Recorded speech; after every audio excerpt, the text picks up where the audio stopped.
In 2016, 4 years before one of the Netherlands' best-known journalists was fatally shot in the middle of Amsterdam, a 30-year-old man named Nabil B was about to upend his life forever.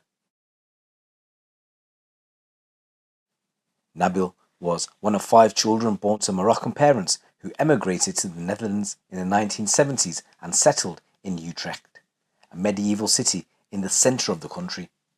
While his siblings all went on to become entrepreneurs and successful business people, Nabil struggled academically. After finishing a metalworking degree, he started selling weed and dabbling in small-time crime. He was a young man who wanted a lot. His best friend from that time later told police. He had big stories. He loved big money.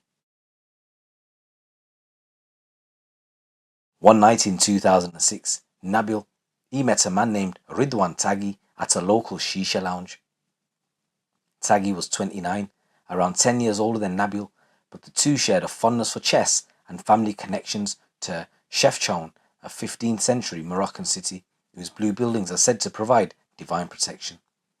At the time, Taghi was living between Dubai and Morocco and making a fortune smuggling hash across the Strait of Gibraltar and into the coffee shops of Amsterdam and Utrecht. Over the next few years, Taghi, whose nickname was Tiny, would become a rising star in the global cocaine trade. Back in 2008, when many South American cartels decided to shift their trafficking operations from the US to Europe using northwestern Africa as a jumping-off point, Taghi was ready to accommodate them. He shipped a fleet of high-powered speedboats to Morocco to scale up deliveries. He hired fishermen to receive shipments of cocaine and built out his empire. Taghi is now thought to share control in up to a third of all cocaine trafficked in Europe, and his worth is more than £1 billion. Soon after they met, Nabil said Taghi started giving him small jobs in the Netherlands. For the next 10 years, Nabil worked as a lookout for Taghi's organisation, arranging getaway cars and gathering information about rival gang members, which would then be passed on to the heads, that is the professional assassins. While Nabil was at the bottom of the organisation, which the press have nicknamed Mocro Mafia because of the Moroccan heritage of some of its members, he had some insight into what was happening at the top through his friendship with Taghi's right-hand man, Said Razouki. While Taghi denies ever having met him, Nabil later told prosecutors that during his time working for Taghi, he witnessed at least 13 murders, several of which he helped arrange. In December 2016, Nabil was assigned to shadow an associate suspected of leaking information to a rival cartel. Taghi, who liked to describe his enemies in flamboyant terms, instructed a colleague that the dirty whorechild must be taken out. On the 12th of January 2017, just before 2 o'clock in the morning, 2 men in a black Audi drove to a split-level home in Utrecht's leafy Overvet neighbourhood, tasked with doing just that. They fired multiple shots at a man on the porch, killing him instantly. They threw their weapons in a nearby canal and abandoned the Audi about 1 kilometre away from the scene, setting it on fire before they fled. Nabil said it was him that provided them with a car. It was only once Nabil woke up the next morning to 10 missed calls that he realised things had gone wrong. Rather than the intended target, the killers had hit Hakim Changachi, a 31-year-old of a family alleged to have had gangland connections who happened to live in the same building.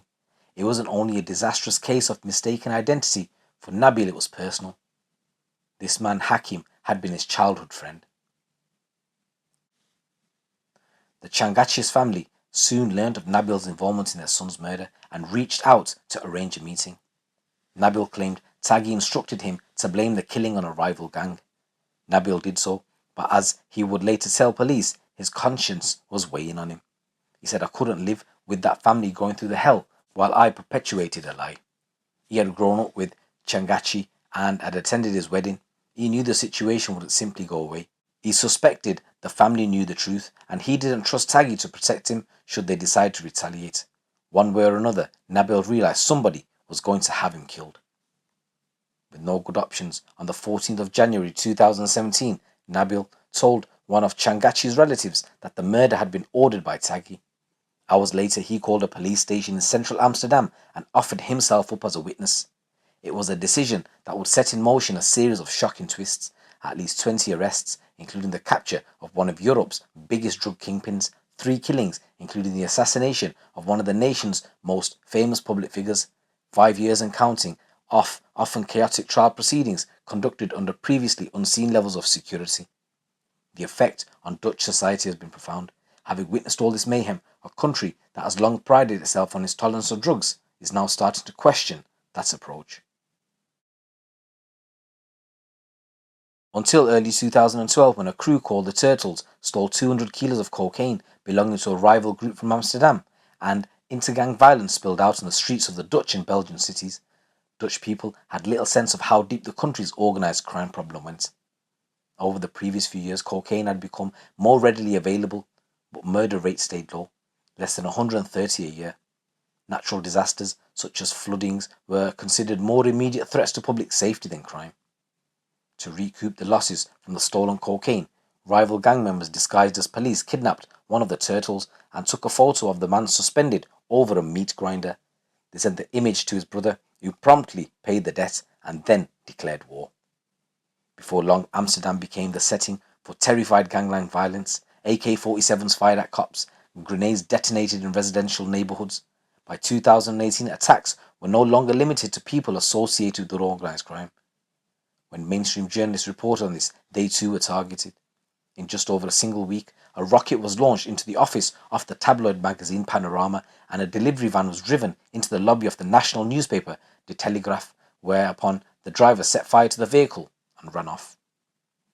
However, a low point came on the 9th of March 2016, when a severed head belonging to a 23-year-old drug runner was left outside a shisha lounge in downtown Amsterdam. The evening that gruesome discovery was made, Peter R De Vries appeared as a guest on a popular TV news panel program. Then in his mid-50s, De Vries was a familiar and trusted face in the Netherlands. Over the years, his reputation grew. De Vries learned into the role, giving up his 80s moustache and maths teacher blazers for leather jackets and black dress shirts. On TV that night, he compared the beheading to a scene in The Godfather where a mafioso leaves a horse's head in its owner's bed. De Vries had been around long enough to know. He became a household name in the Netherlands in the 80s when he covered the kidnapping of the beer mogul Freddie Heineken as a cub journalist for De Telegraaf. This was the biggest crime story in Dutch history. Heineken was eventually rescued after 3 weeks in captivity and an 8 million ransom was paid. And De Vries parlayed his reporting into a best-selling book and a lifelong friendship with one of the kidnappers. In the 90s, he launched his weekly TV show, Peter R De Vries, Crime Reporter, establishing himself as an investigator with a tabloid sensibility and a seemingly inexhaustible work ethic. To generations of viewers raised on the show, De Vries was best known for his investigation of sensational cold cases. In 2006, an American college student, Natalie Holloway, was murdered on the Dutch Caribbean island of Aruba. Years after most people had accepted that the suspected killer, a young Dutchman, would never be convicted, De Vries shocked more than 7 million views by staging an elaborate hidden camera string to extract a confession. While the man later claimed he had been lying, the stunt won De Vries an Emmy, and the suspect is currently serving a 28 sentence for a different murder. Another celebrated De Vries intervention concerned the case of Nicky Verstappen, an 11-year-old boy who was found dead after disappearing from a summer camp back in 1998. After the family contacted him, De Vries launched his own investigation, raised money to reward tipsters, publicly berated the police for not doing enough, and elevated Verstappen's disappearance into one of the high-profile unsolved crimes in the Netherlands. 2 decades later, he encouraged nearly 15,000 men in the area where Verstappen had disappeared to submit to genetic testing, building what would become the largest DNA dragnet in Dutch history. As a result, a man was arrested in Spain, convicted of murdering Verstappen, and eventually sentenced to 16 years in prison. The Holloway and Verstappen murders were typical of the kinds of cases De Vries gravitated towards, one in which the targets were children and young women, sympathetic victims of seemingly random acts of violence. Victims' families recalled how he would send flowers on their anniversary of a relative's death and keep their stories in the media long after everybody else had moved on. A journalist had once said about him, where a lot of journalists are basically doing one-night stands, he was into long relationships. The week after De Vries appeared on TV to discuss the case of severed head, he was in the news again, this time as part of the story. One of the Heineken kidnappers, William Holleder, had threatened to kill De Vries over a dispute concerning the film adaptation of his Heineken book. Holleder went sentenced for 4 months in prison and 3 years probation for making that threat, and prosecutors had decided to appeal, saying it was too lenient.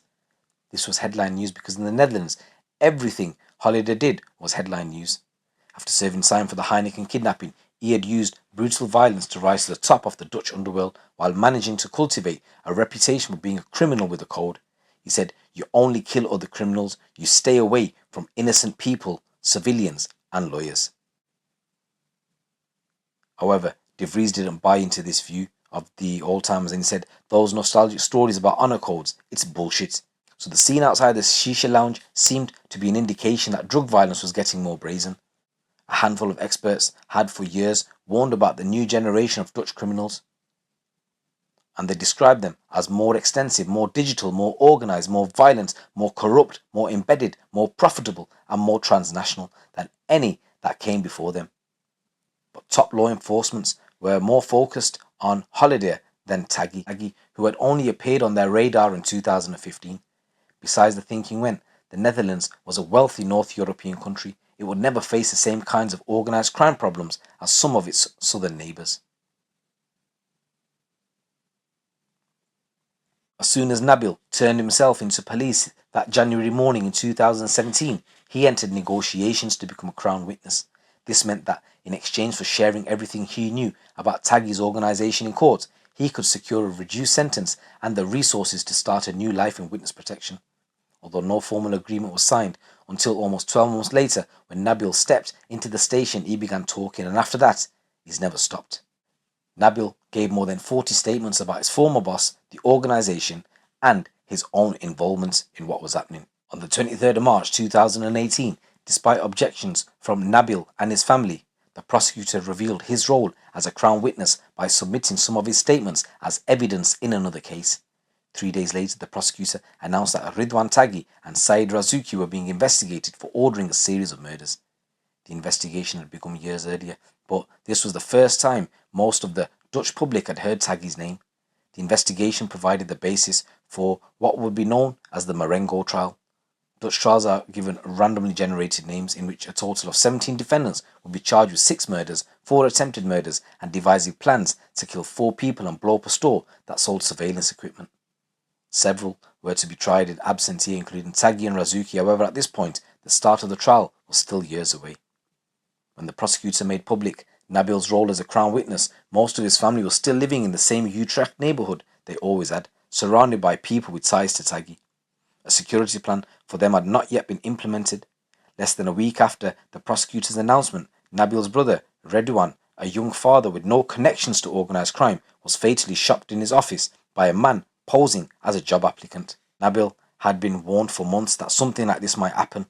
Later it emerged that the police had been aware of a text message from Taghi stating that he wanted Nabil's family to be put to sleep if he so much as mentioned Taghi's name to authorities. Along Nabil's testimony, the prosecution had access to one other major trove of evidence against Taghi and his associates, a huge database of messages from the suspected boss and members of his cartel. These had been extracted from overseas servers belonging to 2 Dutch companies which, until they were raided and shut down in 2016 and 2017, sold PGP phones, BlackBerry and Android handsets that came preloaded with end-to-end encryption software. By the time PGP phones were the gold standard for criminal communication, and they were supposedly unhackable, which meant that users tended to be very open about what they were ordering, either murder or drugs or whatever. The PGP databases were found to contain about 900,000 messages about Taghi's group, with the boss alone sending 200 to 300 messages on average a day. Whilst names were anonymized, Taghi's aliases stuck out. They included Angel of Darkness, Public Enemy Number 1, and Ticket for Hell, and all motherfuckers. As users were identified and messages decrypted, more and more defendants were named in this case. How does De Vries fit into this? So De Vries covered these developments on his news show, where he regularly appeared as an on-air analyst. Then on the 14th of May 2019, he found himself at the centre of a story. Justice and the police have informed me that I am on the death list of the fugitive Ridouan Taghi, and he has ordered my assassination. According to another journalist, De Vries had been informed about the threat 2 months earlier, but the Justice Department had not given him any further details about what they knew or why he might have been on the list. De Vries seemed to think making the information public was the best way to get answers. A day after De Vries posted his message, Taghi contacted him through an intermediary to assure him that he wasn't in danger. He said, "I have no reason whatsoever to do anything with you. You can go wherever and whenever you want without fearing any danger from me. As a boy, I always watched your television program with great fascination. I respect you and see you as a professional journalist. I have 1,000% nothing against you." By the spring of 2019, Nabil had been in police custody for more than a year, occasionally leaving prison to travel to the courthouse where he would deliver his statements from a secure witness booth as part of a lengthy pre-trial process common to Dutch criminal cases. He was losing faith in the government's ability to protect him. In April, the prosecutor had mistakenly included a photo of him in a folder shared with all the defendant's lawyers. The prosecutor expressed its regret for the error, but by then it was too late. De Vries said, "A goddamned stupidity." Members of Nabil's family were worried about their own safety. One of them had already been killed, and in a joint statement that was made public in May 2019, the family wrote that they had repeatedly pointed out to the police and judiciary that they were in serious danger. They filed a civil motion against the prosecutor for failing to adequately protect him. Finally, on the 11th of September 2019, Nabil cancelled part of his protection agreement with the prosecutor. This risked further delays and a possible retrial. His gamble was that to keep him as a state witness, the government would sweeten the terms of the deal and improve the protection offered to him and his family. This was being negotiated on 18th of September. In a shocking turn of events, Nabil's lawyer, Derk Wiersum, was fatally shot outside his home in Amsterdam. As De Vries put it in a TV interview, the message is terror, a clear warning to Nabil and anyone willing to help him. It was also the moment where everybody in the government realised that this was serious. While the murder of Nabil's brother had been regarded as a horrible tragedy, it hadn't prompted any changes in security policies around state witnesses. It wasn't until Wiersum's death the authorities realised that. Said Taghi was retaliating not only in the criminal world, but also in civil society. Those elite circles seemed particularly shocked, because Wiersum was a lawyer. The killing shook the Netherlands. Organised crime had crossed the line, declared the Justice Minister at the time. The head of the Dutch constitutional monarchy, King Willem-Alexander, described the killing as an attack on rule of law. Law offices hung Wiersum's photo in their windows, and an emergency hotline was set up for any lawyer or judge who felt threatened. Meanwhile, the Ministry of Justice snapped into action. More than 100 investigators were assigned into looking into Wiersum's murder. A new task force was created to protect people under threat, and the prosecutor set up a 400-person intelligence team to focus on the money flows that support organised crime. As police and governments were scrambling to deal with the aftermath of Wiersum's murder, the prosecutor was busy tightening the noose around Taghi and his associates. December 2019, the 16th, Taghi was arrested in Dubai and extradited to Amsterdam soon after. He told police, "Just tell the judge, give me life in prison, that will save you a lot of money." A month later, Razuki was arrested in Colombia. After an international manhunt that lasted nearly 2 years, two of the most wanted men in the Netherlands were finally in custody. The email came out of the blue at the beginning of March 2020 while De Vries had been keeping an eye on Nabil's story. The Marengo trial was, after all, the biggest Dutch crime story of recent years, and no journalist could avoid it. Back then his focus was elsewhere. As the pandemic was starting to sweep through Europe, he was busy being a new grandfather and directing the media law firm he had started 3 years earlier with his son. But then De Vries received a message from one of Nabil's brothers inviting him to join the defence team as a confidant, an informal role where it's somewhere between a media advisor and a priest. De Vries was intrigued, and phone calls and meetings with Nabil's family soon followed. According to another lawyer who was a long-time friend of De Vries, he said Nabil never missed an episode of De Vries' show. He was sitting in front of the television every Sunday it aired. The idea was that De Vries would help the family manage the press, use his national platform to advocate for better treatment, and give Nabil somebody to confide in. Those around De Vries were not surprised that he had been asked, but were surprised to learn he was considering saying yes. One person said he'd always been the one for fighting for justice for people who had no one to fight for them, and all of a sudden he was the guy helping the Crown witness with blood on his hands.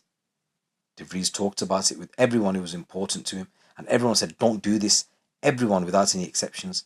And against all objections, De Vries accepted the offer.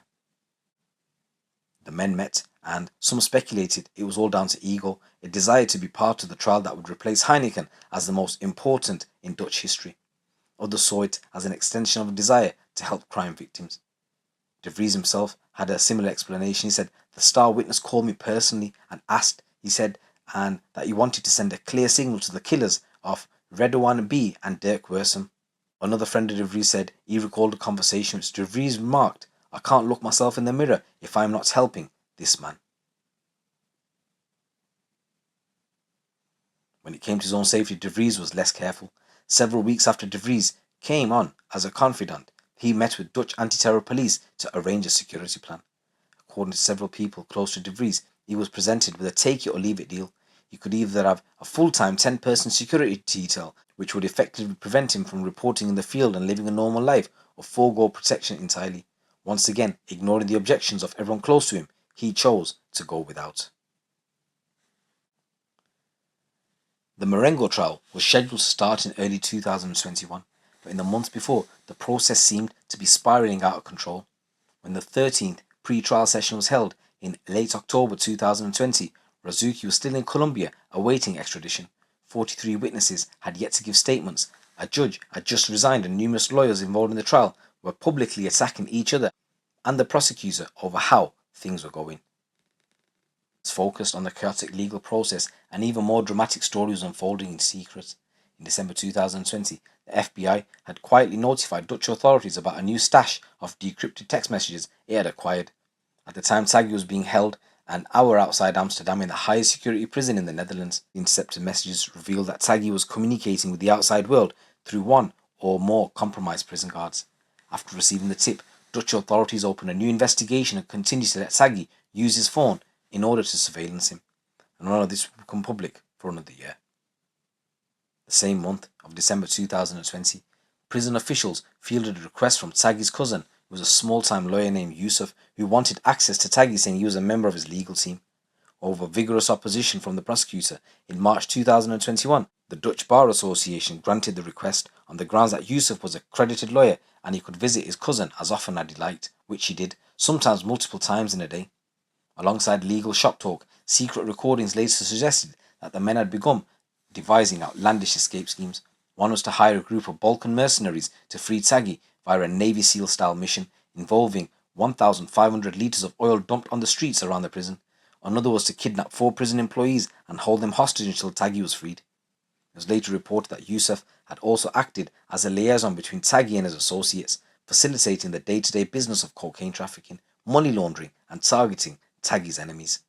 Yusuf denies his allegations and claims that he was in fact trying to prevent Taghi's prison escape. Marengo trial had finally begun.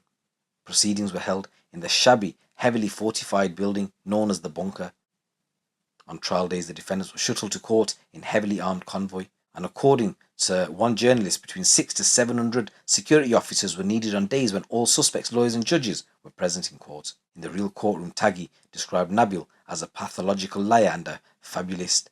The scene was made even more surreal by the security measures. In addition to the pandemic precautions, social distancing, plexiglass dividers, regular breaks for disinfection, drones and helicopters with snipers circled above.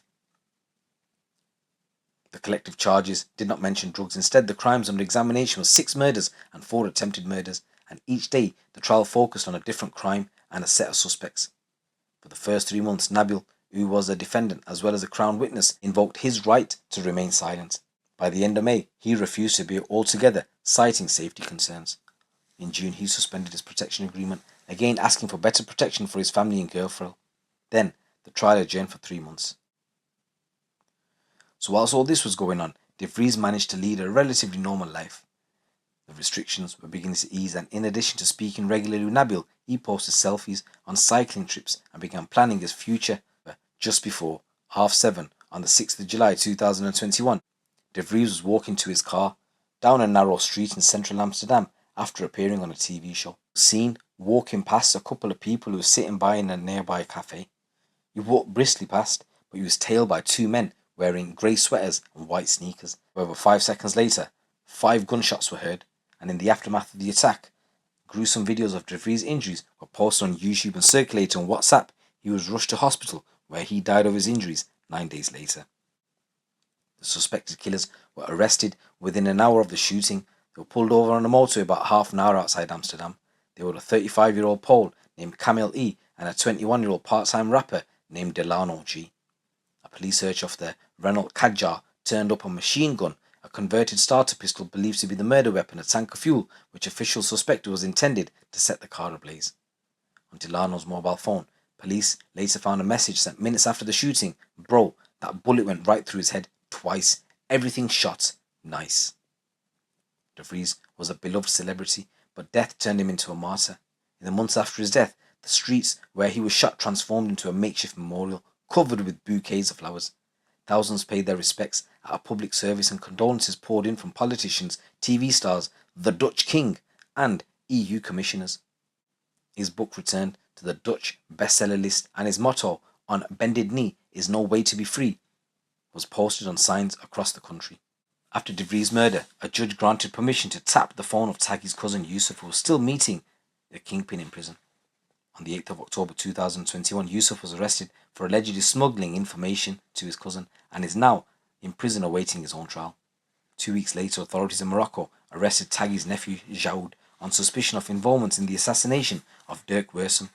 By the end of 2021, 5 members of the Taghi family and more than 80 people in total have been arrested for their alleged involvement or connection to what the prosecutor has described as a well-oiled killing machine. The trial of De Vries' killers began on the 12th of June 2022. It was the first criminal trial in the Netherlands in which every single person involved, from law enforcement officials to forensic lab workers, remained anonymous. In the light of the evidence, the case was relatively straightforward. In court, the prosecutor asked for the alleged hitman to be sentenced to life in prison, a verdict which was scheduled to be handed down on the 14th of July. While there was compelling evidence to suggest who had pulled the trigger, it wasn't clear why De Vries had been killed or exactly who ordered the assassination. Then, on the 4th of July, prosecutors arrested another Polish man, Christian M., on suspicion of orchestrating the murder. Christian was already in prison for a shooting related to the Taghi organization. And on 5 p.m. at the day of the attack, he had texted Delano screenshots of De Vries. An hour and a half later, Christian sent Delano a message of the studio where De Vries would be, and he said, "Tell the police there," and that's what it looks like. "You have to follow him." After the killing, he told Kamil to destroy his phone and eat the SIM card. On the 5th of July, the verdict was delayed after an anonymous witness told police Christian was acting on orders of the boss of the Mocro Mafia. According to the witnesses, the journalist was killed because he helped the key witness in the case against that Moroccan man. 2 months later, reports leaked that one of the men who had filmed De Vries' murder was captured on a police wiretap, naming Taghi as the man behind the attack. If true, this meant Taghi had managed to order De Vries' murder from his prison cell. While charges relating to De Vries' death have not been filed against Taghi, and he strenuously denies involvement in this killing, as well as any others that have been linked to him, it seems that Peter R De Vries had to pay for his role as the confidential advisor to the Crown witness in the Marengo trial, the prosecutor said. Now check this out, guys. This month, 8 men have been accused of attempting to kill 7 rivals during the early days of the cocaine war in 2012, and they're going to be standing trial. And the evidence against them, as in so many recent trials, is that their own text messages are what the prosecution are going to use against them. In January, Peter De Vries' son Royce announced that he had been secretly providing legal assistance to Nabil's sister, who remains under state protection. De Vries had kept this hidden from everybody, even his colleagues, but the prosecutor let it leak to the press. Shortly after, his son Royce was also informed that his life is in danger. This is a story coming over from the Netherlands with regards to a crime journalist, the Mocro Mafia, and the gangland killings that have rocked the Dutch nation. It's your boy GT. Keep it locked, keep it real.